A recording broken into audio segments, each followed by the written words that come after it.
For our lesson 2 of chapter 19, so we're now in section 19.3 in your book, but we're looking at what's probably familiar territory to you in dealing with statistics. These are just basic measures of central tendency that I know you've seen before, like mean, median, mode, range, all that stuff. So we're going to be working with this list of data that you see right here.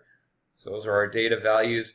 You'll notice the first thing I did with that, and this is important for some of these, not for all of these, but I just tend to do this right off the bat because I know I'm going to need it, as I arrange them in order from least to greatest.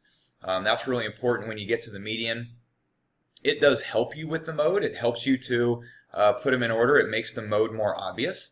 But anyway, moving on. So to get the mode is, we always associate with the word most. So this is what you have the most of. So I have more 5s than anything else. So 5 would be my mode. You can have no mode. Let's just say you had a list of 1, 2, 3, 4, right? And you don't have more of something than anything else. We would just say no mode. By the way, don't write 0 for that, because 0 is a value. You would just say no mode.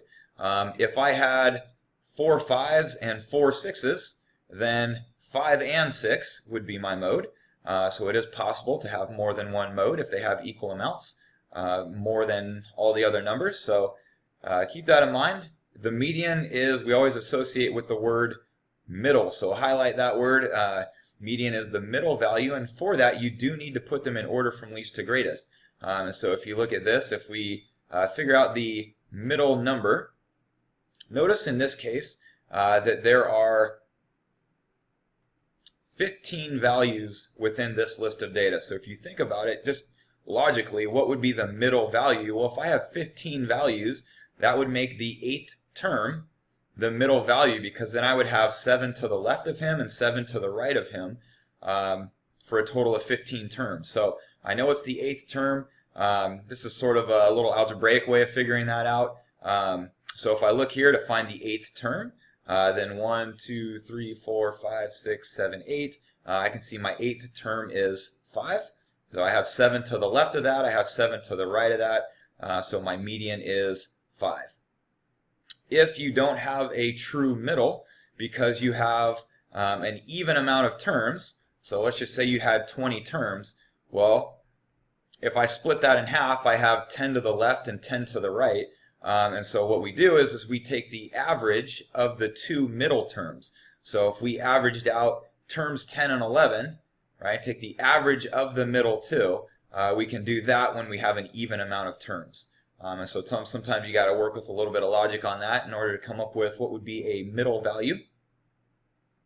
The range is always the biggest value minus the smallest value. So in this case, if I did 12 minus 2, I get 10 as my range.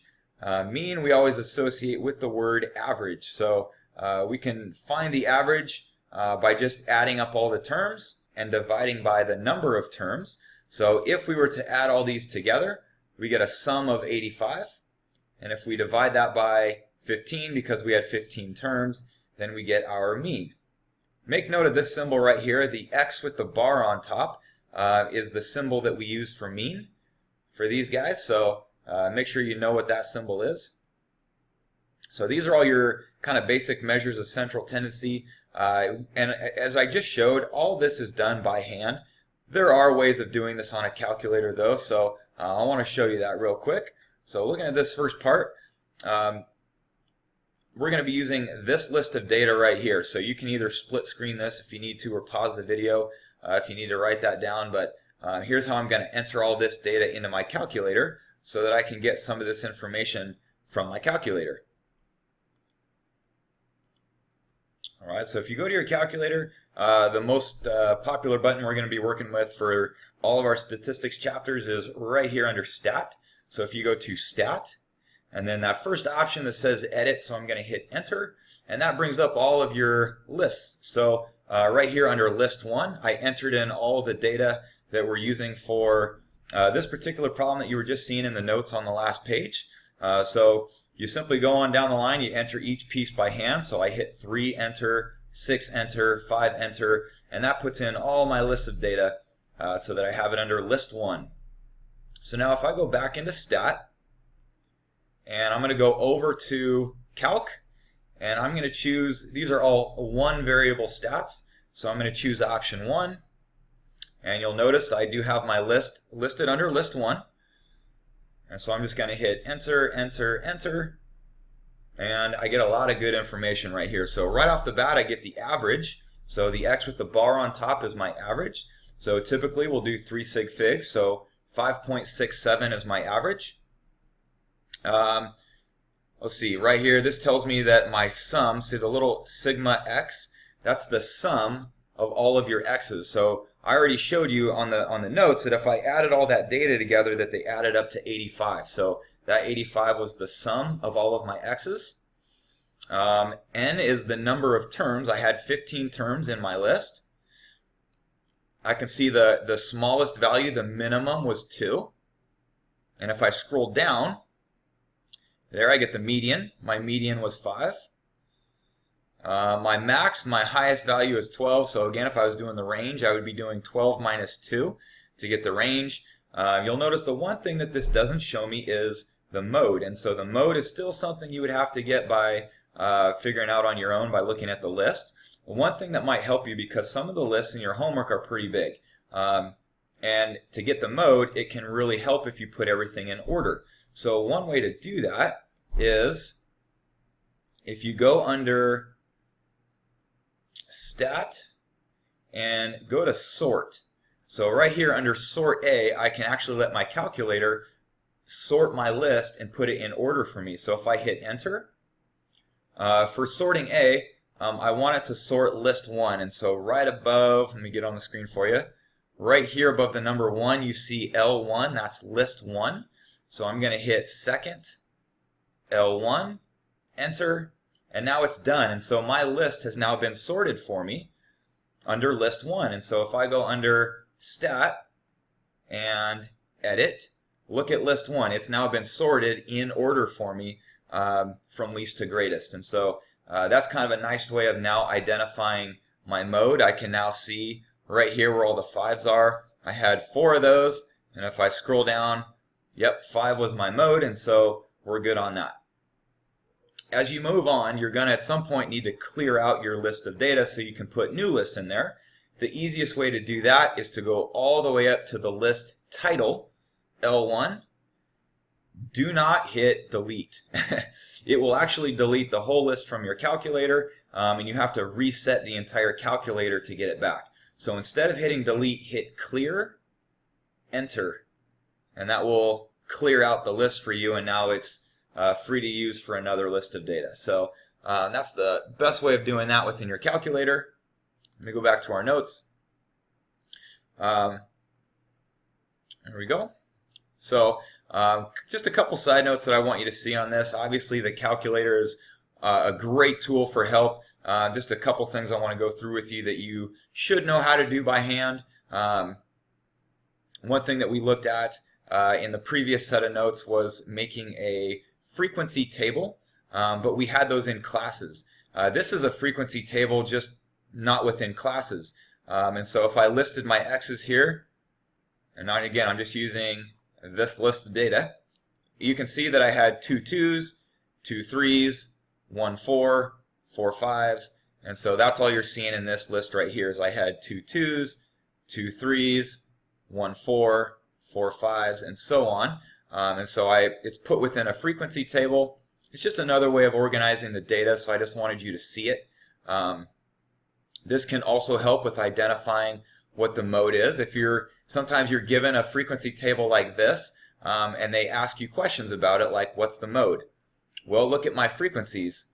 I have 4 5s, which means 5 is my mode. I have more of these than anything else. And so that's just something we can get out of looking at a frequency table. There are going to be times where you're going to be presented with questions that you need to know how to answer those questions by hand instead of looking at your calculator. So for example, look at this one for a minute. Here is my list of x's, right? I have 3 2s, 1 4, 2 7s. we don't know what this number is. All I know is that I have 2 of those, and it's somewhere between 7 and 11, but I don't know what it is. It could be an 8, could be a 9, could be a 10. We don't know, and so here's a case where I may have to answer some questions by hand without the use of my calculator. I can't put this in my calculator if I don't know what this number is. But I don't need it. If you take a look at the information, well, what's my mode? Well, by looking at these numbers right here, I have 3 2s. That's more than anything else, and so 2 is my mode. What's the median? What's our middle number? I can still figure out the middle number on this one. If I add up my frequencies, so 4, 5, 6, 7, 8, I have 9 values. Well, if I had 9 values, where would the middle term be? Right? It would be the 5th term. So if this is my first 3 terms, here's my 4th term would be in here. These are terms 5 and 6. So if my 5th term is 7, then there's my median would be 7. And so that's something I could figure out without the calculator. My range, right, would be 11 minus 2 would be my range, so 9.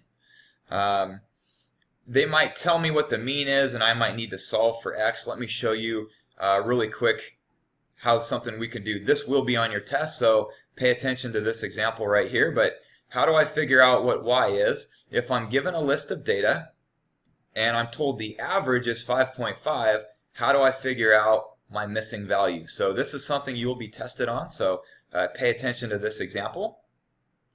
All right, so let me work it out for you right here on the page. So again, if you can see that I'm trying to figure out what y is, I know that the average is 5.5, so you have to consider the formula. How do you find an average? Well, if I add up my terms, so 2 plus 3 plus 5 plus 6 plus 10 plus y, and if I divide the sum by the number of terms, 1, 2, 3, 4, 5, 6, I know that that equals the average, which is 5.5. And so now I have a very basic algebraic equation to solve, and I can solve for y. So if I multiply the 6 over to here, and then subtract all of this over to the right, I can get y by itself, and that's how I'd figure out my y value. So if there's cases like this that I just want you to be familiar with. As always, don't be too heavily reliant on the calculator, because you do need to know how to solve certain cases by hand. But of course, we want to take advantage of the calculator whenever possible. So be familiar with both ways of doing things. All right, so that's enough for lesson 3.